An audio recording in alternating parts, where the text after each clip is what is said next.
who comes first in the purchasing? Oh, the lender always comes first. Please do not go shopping for houses.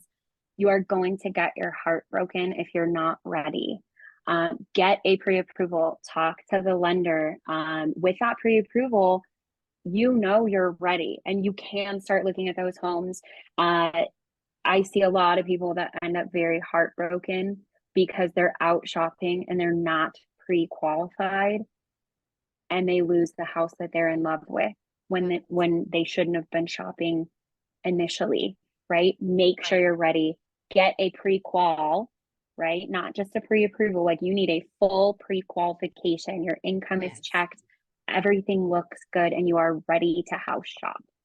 And there's a lot of times where you will go online, and we're not going to name them, but the Ugh, big lenders out there or platforms will give you a payment that is not real. It's not real. And you think, oh, that house, that payment, that works for me. That's exactly what I want.